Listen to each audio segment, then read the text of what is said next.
में ठेव के देहा थाने में पिछले दिनों 4 मई को कुमखर गांव में संगीता के जहर खाने का मामला सामने आया, जिसकी उम्र 35 वर्ष थी।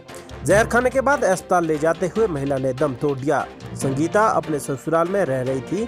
संगीता के जहर खाने की बात संगीता के भाई अंकुश को रास नहीं आई, तो उन्होंने देहा थाने में जाकर एक मामला दर्ज करा दिया। उनका कहना है कि उसकी बहन पिछले लंबे अरसे से परेशान चल रही थी, लेकिन वह किसी को कुछ भी नहीं बताती थी। उसने बताया कि उसने अपने ससुराल वालों से तंग आकर जहर खाया है। होने के बाद इस मामले में संगीता के पति और ससुर को गिरफ्तार किया गया है।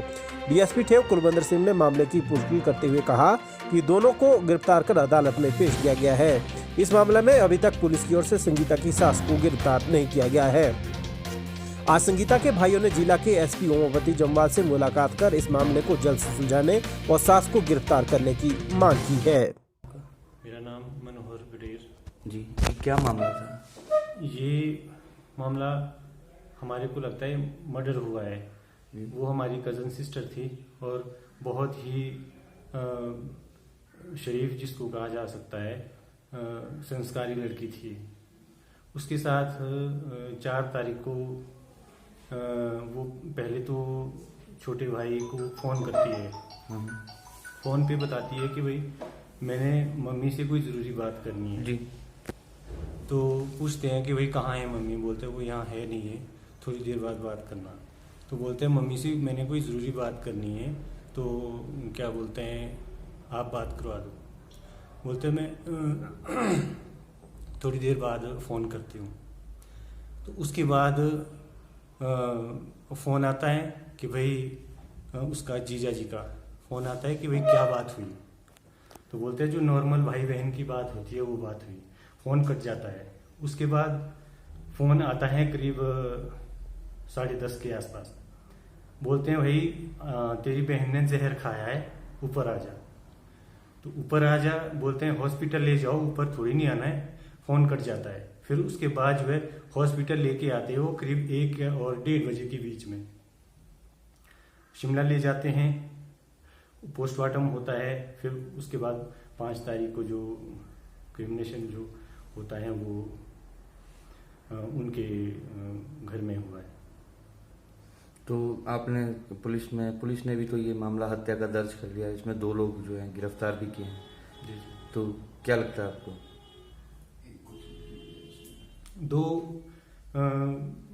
उसमें मेन रोल 3 का है। वो सास भी तंग करती थी, उसको हमने सुना है। क्या बोलते हैं, एक फंक्शन था, देवी फंक्शन वहाँ पे उस गांव में, जिसमें कि मेरे ख्याल में उस फंक्शन में 200-250 लोग थे, जिसमें कि 50-60 आदमी ने देखा है कि उसको थप्पड़ मारा गया। कितनी पुरानी बात है? ये करीब 6-7 महीने पहले की बात है। आज आप लोग एसपी से मिले? जी, आज तो हम क्या था पूरा, क्या वाक्य साहब के पास इसलिए गए थे कि भाई इसको जो है केस को बिल्कुल क्या बोलते हैं निष्पक्षता से इसकी कार्रवाई की जाए। और उन्होंने आश्वासन भी दिया है कि भाई बिल्कुल आप निश्चिंत रहो, हम बिल्कुल इसको इसकी जी। क्या नाम है आपका? मेरा नाम मनोज कुमार है जी। और मैं संगीता का कज़न हूँ। और मनोज जी, ये क्या मामला था? क्या हुआ अचानक से हमारे को 4 तारीख को फ़ोन आता है कि जो जिया जी का कि आपकी कज़न की ने जहर खा लिया है और ऊपर आ जाओ रोड पे। तो जो मेरा कज़न है अंकुश, उनका छोटा भाई, तो वो रोड पे आता है। तो वो बिल्कुल ही किसी भी बात करने के हालत में नहीं थी। तो उनको ये तकरीबन मामला जो ये उनकी जो अपने कज़न से भाई से बात हुई थी, तो ये तकरीबन 10 बजे के 9:30 या 10 बजे के करीब हुई थी। और जो उनको हॉस्पिटल वहाँ से बलक से होते हुए लाया था, वो तकरीबन 1-1:30 बजे के बीच बलक से होके गुजरे थे। तो शिमला आने तक उनको बहुत टाइम लग चुका था। तो इतने टाइम में क्या हुआ, क्यों उन्होंने इतनी लेट की, इसके बारे में कोई भी हमें मालूम नहीं है अभी तक।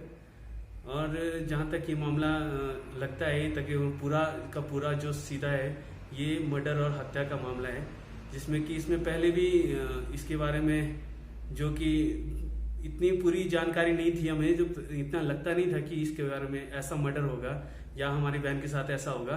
तो कुछ संकेत तो पहले ही मिल चुके थे कि पहले जब वो बात करती थी, जिस तरह से हम बचपन से साथ में रहे, अभी तक बहुत अच्छी बात होती थी, तो उनके बातों से ऐसा लगता था कि उनको घर के द्वारा से, उनकी सास से, उसके पति से, उसके ससुर से उसको तंग किया जाता था। तो जो भी बात नहीं करती थी कि मुझे, मतलब कभी ऐसा कहती थी कि मुझे तंग करते हैं, आप ले इसके बारे में कभी मेरे घर वालों से डिस्कस मत करना, और अगर आपने डिस्कस की इसके बारे में तो मुझे प्रॉब्लम हो जाएगी, मेरे छोटे बच्चे हैं, मेरे साथ बहुत ज़्यादा वो होगा, मिसबिहेव होगा, घर पे अत्याचार होगा, तो इसके बारे में हमने नॉर्मल सोचा कि चलो घर की बात है, छोटा मोटा होता रहता है। तो इतना हमने कभी सोचा नहीं था कि ये बात यहाँ तक मर्डर तक पहुँच जाएगी, कि उन्होंने इस तरह से ये सब कुछ उसका ये इस तरह से अंजाम देंगे वो लोग। हम तो बिल्कुल अचंभा है कि ऐसा हुआ है हमारी बहन के साथ। हमें तो आज तक विश्वास नहीं हो रहा है कि हमारी बहन के साथ ऐसा हुआ है। कितने बड़े बड़े बच्चे हैं उनके? एक 12 साल की, 11-12 साल की, 10-11 साल की बेटी है, और एक छोटा 5-6 साल का बेटा है। और इस मामले में हम आज शिमला एसपी साहब के पास गए थे, तो हमने उनसे बस यही गुजारिश की है कि इस जो ये कार्रवाई में हमें बिल्कुल निष्पक्षता मिलनी चाहिए, और इसका दोषियों को बिल्कुल न्यायपूर्ण से सजा मिलनी चाहिए। पुलिस ने तो हत्या का ही मामला दर्ज किया और उसमें 2 लोगों को गिरफ्तार भी किए हैं, तो उसके अलावा आप क्या चाहते हैं?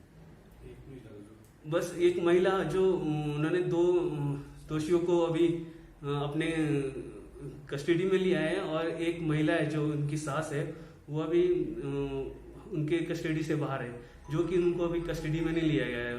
तो हमने यही बात की कि उनको भी कस्टडी में लिया जाए और इसकी न्यायपूर्ण जांच होनी चाहिए। हमने यही बस एसपी साहब से कहा, तो उन्होंने हमें आश्वासन दिया है कि इसकी बिल्कुल न्यायपूर्ण तरीके से निष्पक्ष जांच होगी, आप बिल्कुल बेफिक्र रहिए। जो हमारी जो बहन संगीता मल्टा के नाम से एक फेसबुक आईडी चल रही थी, और जो अभी भी एक्टिव है, चल रही है, तो उसमें तकरीबन जो दिसंबर से लेकर जितनी भी पोस्टें उन्होंने शेयर की है, तो उसमें एक अलग ही बयान करती है, एक दुखद वाली। जितनी भी आप, अगर कोई भी जो इस वीडियो को देख रहा है, वो सब ये एक बार संगीता मल्टा की फेसबुक आईडी को एक बार ओपन करे, और उसमें जितनी भी पोस्टें उन्होंने शेयर की है उसको एक बार पढ़ ले। आपकी आंखों में खुद ब खुद आंसू आ जाएंगे, आपको महसूस हो जाएगा।